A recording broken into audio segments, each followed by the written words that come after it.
Good morning student, I am Ramakant Sharma और Shri Krishna college Manoharpur की online classes में मैं आपका स्वागत करता हूँ।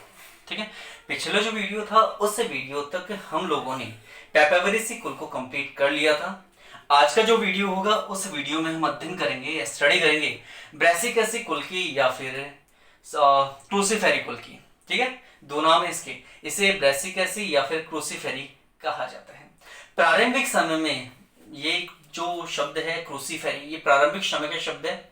उस समय इसकी जो उत्पत्ति थी वो लैटिन भाषा से मानी जाती है और उस समय ये कहा जाता था कि ये जो कुल है इसमें जो दल होंगे वो क्रॉस रूप में विन्यासित होते हैं, इसलिए नाम क्या हो गया इसका, क्रूसीफेरी। ठीक है, क्योंकि इसे लैटिन भाषा में क्रूसेस कहा जाता है। क्रूसेस का मतलब होता है क्रॉस रूप में। तो इसके दलपुंज की मुख्य विशेषता होती है कि इसके जो दलपुंज है वो क्रॉस रूप में पाए जाते हैं, इसलिए नाम क्या हो गया, क्रूसीफेरी। और इनका जो नया नाम है, नवीन नाम है, वो क्या है, ब्रैसिकेसी। तो दोनों एक ही कुल हैं। इन्हें सामान्य भाषा में सरसों कुल भी कहा जाता है। सामान्य भाषा में इसे क्या कहते हैं, सरसों कुल। ठीक है, क्या कहते हैं इसे, सामान्य भाषा में सरसों कुल भी कहते हैं। ठीक है, आगे हम बात करते हैं इसके कुछ विशेष प्रकार के वर्गीकरण की। इसका वर्गीकरण भी इंपॉर्टेंट है एग्जाम के पर्पज से। तो सबसे पहले देखते हैं इसका वर्गीकरण या फिर क्लासिफिकेशन, क्लासिफिकेशन ऑफ ब्रैसिकेसी या फिर क्रूसीफेरी। सबसे पहले देखते हैं इसका प्रभाग। तो हम जानते हैं कि क्रूसीफेरी या फिर ब्रैसिकेसी का जो प्रभाव है वो क्या है, एंजियोस्पर्म। कैसे प्लांट है ये, एंजियोस्पर्म प्लांट है। एंजियोस्पर्म प्लांट है मतलब आवर्त बीजी पादप हैं, अर्थात इनके बीजांड कैसे होंगे, आवृत होंगे, यानी कि आवृत होंगे, आवृत या फिर क्या होंगे, आवृत होंगे। ऐसे पादपों को किस में रखा जाएगा, एंजियोस्पर्म पादपों में रखा जाएगा। ठीक है, समझ में ये चीज। दूसरी बात करते हैं हम सब डिवीजन की या उप प्रभाग की, उप प्रभाग या फिर सब डिवीजन। तो इसका उप प्रभाग है डाइकोट। डाइकोट मतलब है द्विबीजपत्री पौधे, अर्थात इनमें दो बीजपत्र वाले क्या उपस्थित होंगे, बीज उपस्थित होंगे। इनके बीज कैसे होंगे, द्विबीजपत्री होंगे, अर्थात कितने बीजपत्र पाए जाएंगे, दो बीजपत्र इनमें पाए जाएंगे। ये क्या हो गया इनका उप प्रभाग। ठीक है, अगर हम बात करते हैं उसके बाद वर्ग की, वर्ग मतलब है क्लास की, अगर हम बात करते हैं तो इसकी क्लास है पॉलीपेटली। क्लास कौन सी है इनकी, पॉलीपेटली। और पॉलीपेटली में क्यों रखा गया है, क्योंकि इनमें जो बाह्य दल पाए जाएंगे या जो इनमें दलपुंज या दल पाए जाएंगे वो क्या होंगे, एक दूसरे से मुक्त होंगे, स्वतंत्र होंगे, आपस में जुड़े हुए नहीं होंगे। इसलिए हमने इसे किस वर्ग में रखा है, पॉलीपेटली में। अगर हम बात करते हैं वर्ग के बाद, तो वर्ग के बाद हम बात करेंगे इसकी श्रृंखला की। और श्रृंखला कौन सी है इसका, श्रृंखला या फिर सीरीज। तो ब्रैसिकेसी या क्रूसीफेरी की जो सीरीज है वो है थैलिमोफ्लोरी, थैलिमोफ्लोरी।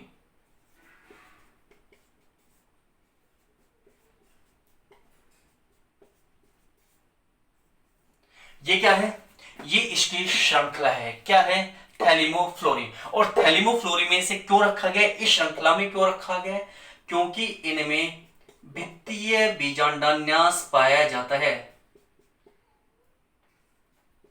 इनका बीजांडान्यास कैसा होगा, भित्तीय होगा, इसलिए किस सीरीज में रखा गया है, थैलिमोफ्लोरी में। ठीक है, उसके बाद अगर हम इनके गण की बात करते हैं या फिर ऑर्डर की बात करते हैं तो वो है पैराइटल्स। इनके ऑर्डर का नाम क्या है, पैराइटल्स। और पैराइटल्स में क्यों लिखते हैं, क्यों रखते हैं, क्योंकि इनके जो पुंकेसर होते हैं वो भी दल और बाह्य दल के समान कैसे होते हैं, मुक्त अवस्था में पाए जाते हैं। इसके अलावा इनमें भित्तीय बीजांडान्यास भी पाया जाता है। इस कारण इसे किस गण में रखा जाता है? पैराटेल्स में। और अगर हम इसके कुल की बात करते हैं तो कुल अब कौन सा हो जाएगा? ब्रेसिकेसी या फिर क्रूसीफेरी। ठीक है, कुल कौन सा हो जाएगा इसका? ब्रेसिकेसी या फिर क्रूसीफेरी। तो यह है इसका वर्गीकरण। सबसे पहले देखते हैं अगर प्रभाग, तो प्रभाग है इसका एंजियोस्पर्म। उसके बाद अगर उपप्रभाग या सब डिवीजन देखा जाता है तो वह है डाइकोट। अगर हम बात करते हैं इसके वर्ग की तो इसका वर्ग है पॉलीपेटली। श्रृंखला या सीरीज की बात करते हैं तो थैलेमोफ्लोरी। और अगर गण या ऑर्डर की बात करते हैं तो ये है पैराइटल्स। और अगर कुल की बात करते हैं तो ब्रेसिकेसी या फिर क्रूसीफेरी। ये इसका क्या है? वर्गीकरण। ठीक है, तो वर्गीकरण में हमने देखा सबसे पहले प्रभाग एंजियोस्पर्म है। ठीक, उसके बाद उप प्रभाग डाइकोट है क्योंकि दो बीजपत्र उपस्थित है। उसके बाद अगर वर्ग की बात करें तो पॉलीपेटली है क्योंकि इनमें दल और जो बाह्य दल होते हैं वो कैसे होते हैं? मुक्त प्रकार के। श्रृंखला या सीरीज की बात की जाए तो थैलेमोफ्लोरी है क्योंकि बीजांडान्यास कैसा है? भित्तीय है। और अगर गण की बात करें तो कौन सा है? पैराइटल्स। और पैराइटल्स भी क्यों है? क्योंकि इनमें मुक्त प्रकार के पुंकेसर पाए जाते हैं और भित्तीय बीजांडान्यास उपस्थित होता है। तो ये इसका क्या है? ये एक प्रकार से इसका वर्गीकरण है। ठीक है, क्या है? इसका वर्गीकरण है। उसके बाद अगर हम बात करते हैं तो सबसे पहले हम देखेंगे इनके कुछ लक्षणों के बारे में। और लक्षणों में भी सबसे पहले हम लेंगे ब्रेसिकेसी या फिर क्रूसीफेरी कुल का वितरण। ठीक है, तो अगर वितरण की अगर बात की जाए क्रूसीफेरी की तो ये विश्वव्यापी है। विश्वव्यापी मतलब सब जगह फैला हुआ है, किंतु ज्यादातर यह पाया जाता है शीतोष्ण क्षेत्रों में। ज्यादातर किन क्षेत्रों में पाया जाता है? यह शीतोष्ण क्षेत्रों में ये उपस्थित होता है या पाया जाता है। अगर देखा जाए तो इनके संपूर्ण विश्व में 375 वंश है। किसके संदर्भ में बात की जाए? अगर विश्व के संदर्भ में बात की जाए तो संपूर्ण विश्व में इसके कितने वंश है? 375 वंश। और इन 375 वंशों में लगभग कितनी जातियां उपस्थित हैं? 3200 जातियां। तो विश्व में इसके 375 वंश पाए जाते हैं जबकि 3200 क्या है? यहां पर जातियां हैं। और अगर भारत के संदर्भ में बात की जाए तो भारत में इसके लगभग कितने वंश पाए जाते हैं? भारत के अगर संदर्भ में बात की जाए तो भारत में इसके कितने वंश पाए जाते हैं? 51 वंश पाए जाते हैं। और अगर जातियों की बात करें तो भारत में इसकी कितनी जातियां हैं? लगभग 138 जातियां। ठीक है, तो जातियां कितनी है? 138 भारत में, वंश कितने हैं? 51। जबकि विश्व की अगर बात करें तो विश्व में टोटल 375 वंश है जबकि जातियों की संख्या बताई गई है लगभग 3200 जातियां। ठीक है, तो ये क्या हो गया? इनका वितरण। उसके बाद अगर बात करते हैं हम तो उसके बाद पॉइंट आता है इनकी प्रकृति का, हैबिटेट का। प्रकृति का बात करते हैं तो प्रकृति की अगर बात करें तो देखिए जितने भी सरसों कुल के पौधे हम जानते हैं वृक्ष के रूप में तो पाए नहीं जाएंगे। या तो ये क्या होंगे? शाकीय रूप में पाए जाएंगे या फिर ये किस रूप में पाए जाएंगे? क्षोभ के रूप में। और इसके अलावा कुछ ब्रेसिकेसी या क्रूसीफेरी के सदस्य ऐसे भी हैं जो किस रूप में पाए जाते हैं? जलीय रूप में पाए जाते हैं। ठीक है, अगर शाकीय रूप की बात की जाए तो इसका बेस्ट एग्जांपल है ब्रेसिका जंशिया। ब्रेसिका जंशिया एक क्रूसीफेरी कुल का सदस्य है जिसकी आमाप जो है, जिसका साइज जो है वो किसके जैसा है? एक शाक के समान, एक छोटे से शाक के समान। ठीक है, अगर बात करें यहां पर शुभ की तो इसका एग्जाम्पल है लेपिडियम फ्रेमोंटी।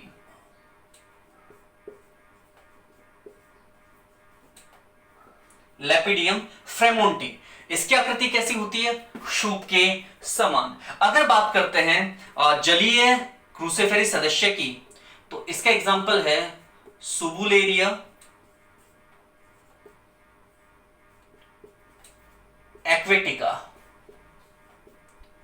ये किसका एग्जाम्पल है? जलीय क्रूसीफेरी का। ठीक है, तो जो क्रूसीफेरी के सदस्य हैं वो शाक के रूप में भी हो सकते हैं, क्षूप के रूप में भी हो सकते हैं, या फिर जलीय पादप के रूप में भी पाए जा सकते हैं। शाकीय रूप में पाए जाने वाला जो पादप है मुख्य रूप से वो कौन सा है? ब्रैसिका जंशिया। क्षूप के रूप में लेपिडियम फ्रेमोंटी, और जलीय रूप में जो पाया जाता है वह है सुबेलेरिया एक्वेटिका। ठीक है, तो ये क्या है? ये है इसकी प्रकृति के बारे में। अगर हम बात करते हैं इसके जड़ की, किसकी बात करते हैं? जड़ की। तो इसमें जो जड़ पाई जाएगी वो कैसी होगी? मूसला होगी। किस प्रकार की जड़ पाई जाएगी इसके अंदर? मूसला मूल पाई जाएगी, किंतु यह मूसला मूल रूपांतरित हो सकती है अन्य किसी रूप में। जैसे कि इनकी जो मूसला मूल होती है वो भोजन संग्रहण के लिए, भोजन को संग्रहित करने के लिए क्या हो जाती है? रूपांतरित हो जाती है। और भोजन संग्रहण रूपांतरण के समय यह कैसा रूप बनाती है? तर्क रूपी। जैसे कि फॉर एग्जाम्पल, इसका एग्जाम्पल ले लिया हमने मूली। मूली क्या है? एक प्रकार की, यहाँ पर जड़ की बात कर रहे हैं, तो ये भोजन संग्रहित करके कैसे हो जाती है? तर्क रूपी हो जाती है। किसकी सदस्य है? ब्रैसिकेसी या फिर क्रूसीफेरी की। ठीक है, इसका वैज्ञानिक नाम क्या है? रेफेनस सेटाइवम या रेफेनस सेटाइवनस। ठीक है, सेटाइवन भी बोलते हैं, सेटाइवस भी बोलते हैं इसको, सेटाइवस, रेफेनस सेटाइवस। ये इसका क्या है? Botanical name. रेफेनस सेटाइवस किसका बॉटनिकल नेम है? मूली का। अब ये जो मूली है ये मूसला मूल के रूप में उपस्थित है, लेकिन भोज्य संग्रहण करने हेतु तो इसमें क्या पाया गया? रूपांतरण, और ये कैसी हो गई?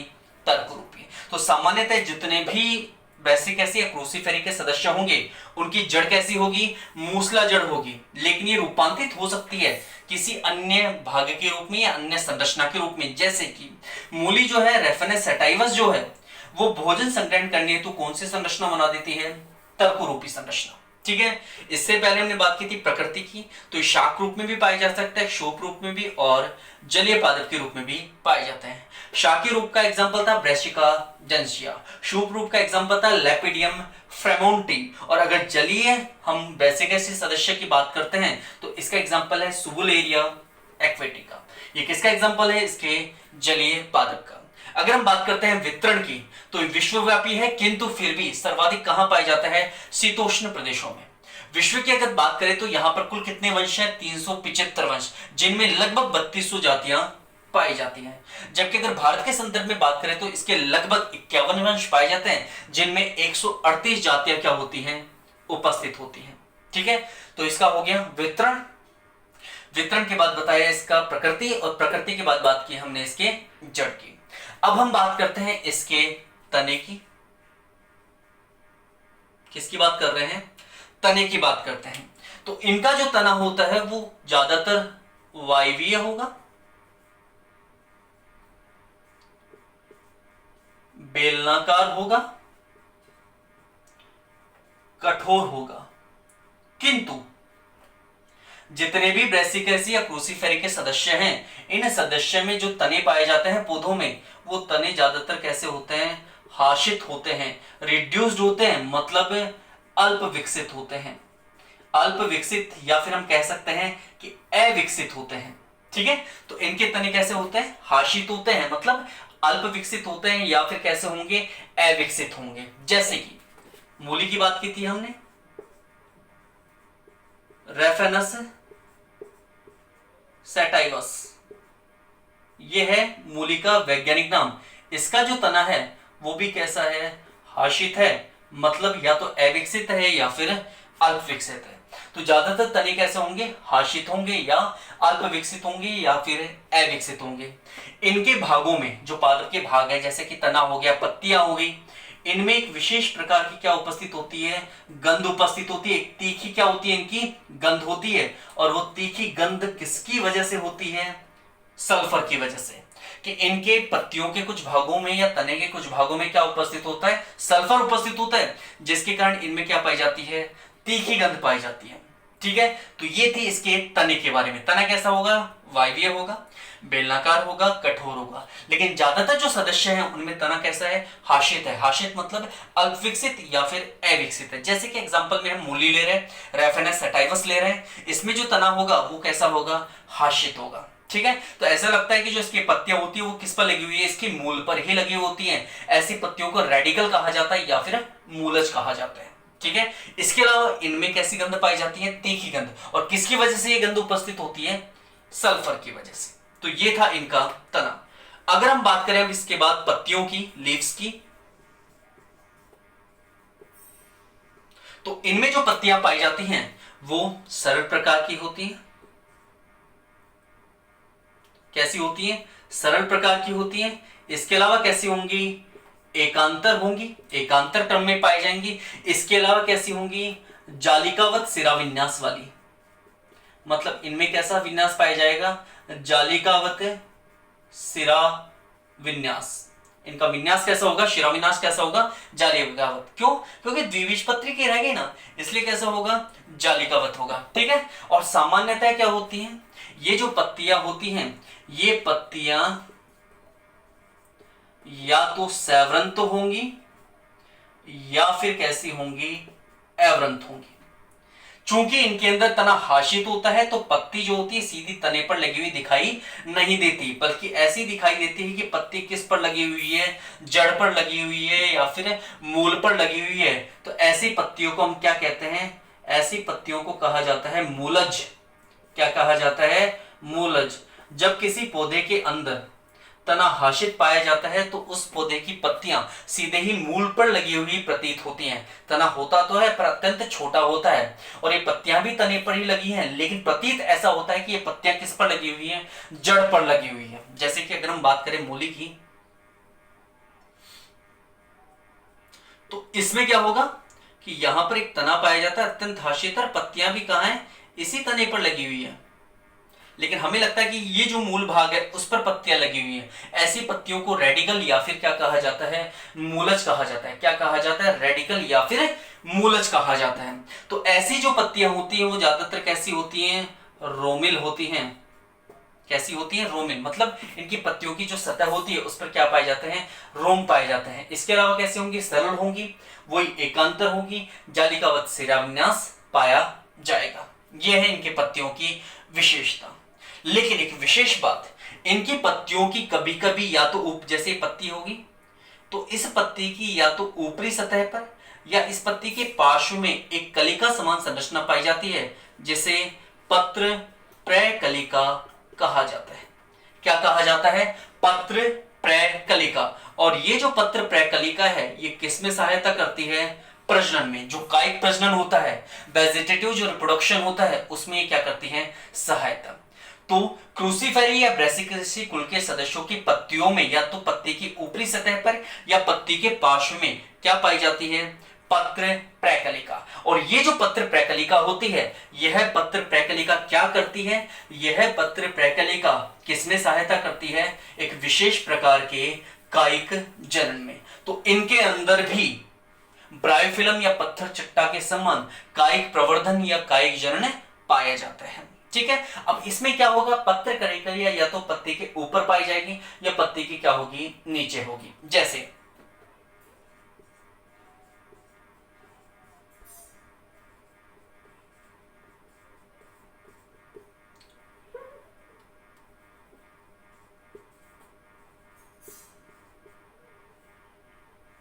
जैसे कि एग्जांपल है हमारे पास डेंटेरिया बल्बीफेरा। अब ये जो डेंटेरिया बल्बीफेरा है, इसे डेंटेरिया बल्बीफेरा में जो पत्र प्रकलिका पाई जाती है, जैसे सपोज दैट ये कोई पत्ती है, तो पत्र प्रकलिका कहां पाई जाती है? इसके साइड के अंदर, मतलब कक्ष में पाई जाती है, साइड में पाई जाती है। तो डेंटेरिया बल्बीफेरा एक एग्जांपल है क्रूसीफेरी का। इनमें जो पत्ती पाई जाएगी, सॉरी पत्र प्रकलिका पाई जाएगी पत्ती के, वो कहां पाई जाएगी? कक्ष में पाई जाएगी। ठीक है, इसके अलावा अगर हम बात करें कार्डिमाइन पेटेंस की, एक और पौधा है जिसका नाम है कार्डिमाइन प्रेटेंस। तो इस पौधे की जो पत्तियां होती हैं उस पत्तियों के ऊपर पत्र प्रैकलिका पाई जाती है, जिसके द्वारा कायिक प्रजनन दर्शाया जाएगा। तो इस प्रकार पत्तियों की हमने बात की। पत्तियां जो होती हैं वो ज्यादातर मूल पर लगी हुई दिखाई देती हैं, इसलिए उन्हें क्या कहा जाता है, मूलस कहा जाता है। इन पत्तियों के कक्ष में या इन पत्तियों के ऊपर पत्र प्रैकलिका पाई जाएगी, जो क्या करवाएगी, यहाँ पर कायिक प्रवर्धन करवाएगी या फिर कायिक जनन दर्शाएगी। कायिक जनन दर्शाने के लिए हमने दो एग्जांपल लिए हैं, जिसमें एक में बल्बीफेरा जो था उसके किस पर पाए गए थे, कक्षा के अंदर पाए गए थे, मतलब पत्र प्रैकलिका कहाँ थे, उसकी कक्षा के अंदर। जबकि प्रेटेंस की जब हमने बात की थी तो हमने ये कहा कि यहाँ पर जो पत्र प्रैकलिका होगी वो पत्ती में कहाँ पाई जाएगी, ऊपर पाई जाएगी। ठीक है, तो ये थी इनकी पत्र प्रैकलिका। उसके बाद अगर हम बात करें इनके पुष्पक्रम की, ब्रैसिकेसी कुल के अगर पुष्पक्रम की बात की जाएगी तो इनमें असीमाक्ष प्रकार का पुष्पक्रम पाया जाता है। पहले भी मैं आपको बता चुका हूं कि पुष्पक्रम दो प्रकार का होता है, एक होता है ससीमाक्ष और एक होता है असीमाक्ष। जब किसी के पुष्पक्रम में वृद्धि सीमा के साथ हो, मतलब निश्चित सीमा तक हो, तो वो कहलाता है ससीमाक्ष। जैसे ये तना है, ये वृद्धि कर रहा है, इसके अंत में पुष्प उत्पन्न हो गया तो वृद्धि यहीं पर समाप्त हो गई, यानी कि निश्चित वृद्धि है। अब जो पुष्प आएंगे वो कहाँ आएंगे, साइड में आएंगे, पार्श्व में आएंगे, मतलब नीचे के साइड पार्श्व में आएंगे। तो इस प्रकार की वृद्धि को कहा जाता है ससीमाक्ष। लेकिन अगर अंत में कहीं पर पुष्प ना लगे बल्कि इसी प्रकार ये शाखा वृद्धि करती जाए, पुष्प पार्श्व में लगते जाए और ये शाखा क्या करती जाए, वृद्धि करती जाए, तो यहाँ पर कोई निश्चित सीमा नहीं रही वृद्धि की। अतः इस प्रकार की वृद्धि को या इस प्रकार के पुष्पक्रम को क्या कहा जाता है, असीमाक्ष। तो यहाँ पर पुष्पक्रम किस प्रकार का पाया जाता है, असीमाक्ष। वह पुष्पक्रम जिसकी वृद्धि निश्चित नहीं होगी उस पुष्पक्रम को क्या कहा जाता है, असीमाक्ष, बिना सीमा के। ठीक है, ज्यादातर इनमें जो पुष्प होते हैं वो कहाँ लगते हैं, हमेशा साइड में, मतलब अंतिम सिरे पर या किनारे पर इस प्रकार के पुष्पक्रम में पुष्प उत्पन्न नहीं होते। ठीक है, तो ये था इसका एक जनरल इंट्रोडक्शन। अब जो नेक्स्ट वीडियो आएगा उसमें हम लेंगे इसके पुष्प चित्र और पुष्प सूत्र के साथ साथ इसके आर्थिक महत्व के बारे में। ठीक है, इनमें जो पुष्प पाया जाता है सामान्यतः वो पुष्प कैसा होता है, वो पुष्प होता है पूर्ण। वैसी बात अलग है कि असहपत्री प्रकार का होता है, असहपत्री है लेकिन कैसा होगा, पूर्ण होगा। पूर्ण मतलब उसके अंदर बाह्य दलपुंज भी पाए जाएंगे, दलपुंज भी पाए जाएंगे, पुमंग भी पाया जाएगा और जायंग भी पाया जाएगा। इसके अलावा चूंकि पुमंग और जायंग दोनों है, इसका मतलब पुष्प कैसा होगा, द्विलिंगी होगा। द्विलिंगी के अलावा कैसा होगा, त्रिज्या सम्मित होगा। और यहां पर सबसे इंपॉर्टेंट बात क्या है कि EBR होगा। EBR मतलब ई ब्रैक्टेट, मतलब असहपत्री होगा। तो पुष्प जो होगा असहपत्री होगा, त्रिज्या सम्मित होगा, द्विलिंगी होगा और इसके अलावा कैसा होगा, पूर्ण होगा। पूर्ण का मतलब पुष्प के सभी अवयव आवश्यक रूप से पाए जाएंगे। और इनकी जो मुख्य विशेषता है वो दलपुंज की आएगी कि इनके दलपुंज कैसे होते हैं, क्रॉसित होते हैं, क्रॉस रूप में उपस्थित होते हैं, इसलिए इनका नाम क्या पड़ा है, क्रूसीफेरी नाम पड़ा है। ठीक है, तो अब हम जो होंगे वो नेक्स्ट वीडियो में इसी पुष्प सूत्रों को लेकर चलेंगे और बात करेंगे हम पुष्प चित्र की। ठीक है, तो पुष्प सूत्र और पुष्प चित्र के साथ साथ आर्थिक महत्व का भी अध्ययन करेंगे हम नेक्स्ट वीडियो में। क्लियर, चलिए, थैंक यू सो मच।